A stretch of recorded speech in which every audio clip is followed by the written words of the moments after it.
अस्सलाम वालेकुम मोज़ी सामीन, आज मैं आप लोगों के साथ ईरान और इसराइल के दरमियान जो एक सिचुएशन पैदा हो गई है, इन इसके ऊपर डिटेल के साथ बात करूंगा और इसके ऊपर अपना एनालिसिस भी पेश करूंगा। और आप तमाम लोगों से मेरी भी ये गुजारिश है कि अपना कमबैक और अपनी राय का इजहार कमेंट में ज़रूर कर दीजिए, ठीक है। तो आज का हमारा जो बेसिक मौजू है वो ईरान और इसराइल का हमला है। देखिए, इसराइल जो है वो एक मैं समझता हूँ कि ये अमेरिका का एक जो है ना नाज़नीन बच्चा है। इसराइल जिसको जो कुछ कहता है और जिस तरह कहेगा तो इसको कुछ कोई भी नहीं कह सकता। इसकी बुनियादी वजह क्या है? इसकी बुनियादी वजह है ये कि इसके पीछे अमेरिका खड़ा है। हालांकि इसराइल इतना कोई ताकतवर मुल्क नहीं है और ना इसके पास इतना बड़ा रकबा है और ना इनकी इतनी बड़ी आबादी है। हाँ, एक चीज़ है कि इसके पीछे अमेरिका की ताकत खड़ी है।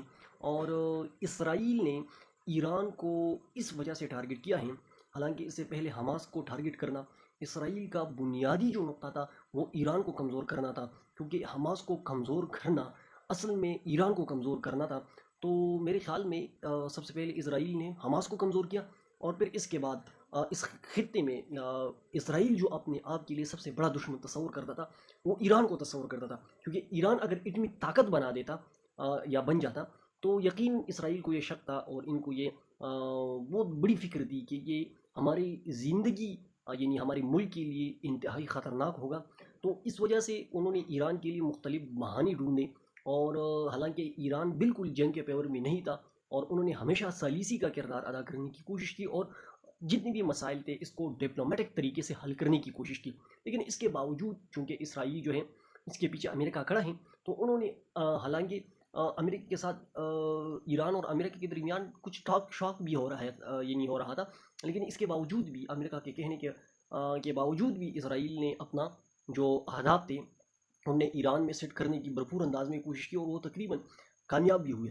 क्योंकि जितने भी बड़े लोग थे, दो साइंसदान इस हमले में शहीद हो गए और साथ ही एक इनका जो आर्मी चीफ था आर्म फोर्स का वो भी इसमें शहीद हो गया इन हमलों में। और इनकलाबी ईरान का जो सरबराह था वो भी इसमें शहीद हो गया। तो इनके जो मेन लोग थे इसराइल ने इनको अच्छी तरीके से टारगेट कर दिया। और सबसे पहले कहा जाता है कि 8 शहरों को इसराइल ने टारगेट किया। और सबसे पहले उन्होंने जो है जो जौहरी जगह हैं, जो ईरान जिस जगह पर ये एटम बम बनाने की जो कोशिश कर रहा है, पहले उन्होंने इनको टारगेट किया। फिर इसके बाद जो अहम शख्सियात थे इनको टारगेट किया और वो इस टारगेट अचीव करने में कामयाब भी हुए। और ये ईरान के लिए एक बहुत बड़ा धचका है। लेकिन ये बात हमें समझना पड़ेगा कि ईरान की इंटेलिजेंस की कमज़ोरी की बिना पर इसराइल इतनी इफ़ेक्टिव तरीके से वो हमले कर रहे हैं। हालांकि इससे पहले इस्माइल होमोनिया जो थे वो भी यहाँ तेहरान में इसराइल ने ड्रोन के ज़रिए मारा था। तो इसराइल की जो इंटेलिजेंस है वो ईरान में बहुत पावरफुल तरीके से मौजूद है। और यही ईरान की सबसे बड़ी कमज़ोरी है कि अभी तक तकरीबन 3-4 साल हो गए कि इस नेटवर्क को यानी ईरान ने कमज़ोर नहीं किया। अगर उन्होंने इसको कमज़ोर किया होता तो मेरे ख्याल में इन टारगेट को अचीव करना इनके लिए इतना आसान नहीं था। लेकिन ईरान ने बदकिस्मती से इस इंटेलिजेंस जो इसराइल के यहाँ पर मौजूद है अभी तक इन्होंने इनको नहीं पकड़ा। तो अब इस जंग का आलमी दुनिया के ऊपर कोई असरात मुरतब होंगे? हाँ, बिल्कुल डेफिनेटली होंगे। सबसे पहले मशरिक़ वस्ता के अंदर जब कोई जंग छिड़ जाती है तो इससे ऑयल की जो प्राइस हैं वो बिल्कुल ऑयल की प्राइस जो है वो ज़रूर बढ़ेगी। और तकरीबन आज इंडिया भी दिया गया है कि 8% मेरे ख्याल में महंगे भी हो गए। तो इससे तो ज़रूर यानी जब तेल महंगा हो जाता है तो फिर हर एक चीज़ महंगी हो जाती है। तो पूरी दुनिया के ऊपर इसके असरात ज़रूर मुरतब होंगे।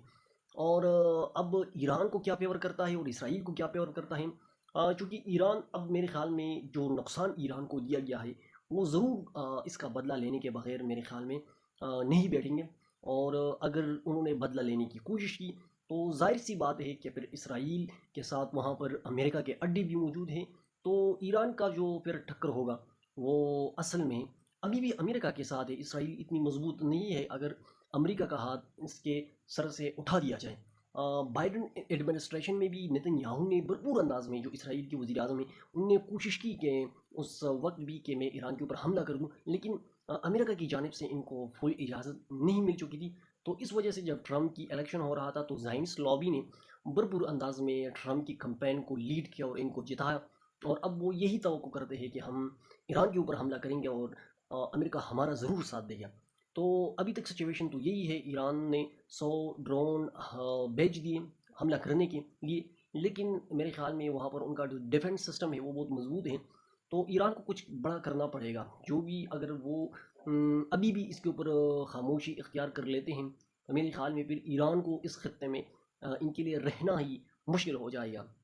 तो अब देखते हैं कि आगे क्या होता है, और जो जो भी अपडेट आएगी हम आपके साथ ज़रूर शेयर करेंगे। इसके साथ साथ एक और ख़बर भी है सूबाई दारुल हुकूमत के हवाले से, जो केपी के असम्बली में 2025-26 का जो बिल था वो पेश किया गया है, काबीना ने इसकी मंजूरी भी दी है। लेकिन अली अमीन गंडापुर ने यह बात वाजह कर दी है कि जब तक इमरान खान के साथ इनकी मुलाकात नहीं होगी तब तक इस बिल को पेश नहीं किया जाएगा। तो फिर लोगों के जहन में ये सवाल उठते हैं कि उनने इस बिल को पेश क्यों किया। तो कानूनी तरीका और कानून ये कहता है कि इनको 13 जून में ज़रूर इस बिल को पेश करना होगा। अगर उन्होंने इसको पेश नहीं किया होता तो यकीनन फिर कानूनी मसाइल पैदा होते, और वैसे भी पाकिस्तान की इस्टेब्लिशमेंट तो बहाना ढूंढ रही है। तो उन्होंने अपने आप को बचाने के लिए इसको पेश किया, सिर्फ इस हवाले से कि वो अपनी कानूनी नुक्ते नज़र को पूरा कर ले। बाकी इसको पास करना, हाँ वो बिल्कुल इमरान खान के साथ अली अमीन गंडापुर ने कहा कि हम मुशावरत करेंगे, फिर इसके बाद इसको हम क्या करेंगे, पेश करेंगे। तो अब देखते हैं कि आगे क्या होता है। तो मैं उम्मीद करता हूँ कि आप लोगों को ये वीडियो जो है आपकी काम आई होगी, और इसी तरह और भी बहुत सारी मालूमात देखने के लिए आप हमारे चैनल को लाइक भी करें, सब्सक्राइब भी करें। आज के लिए इतनी काफ़ी। वस्सलाम।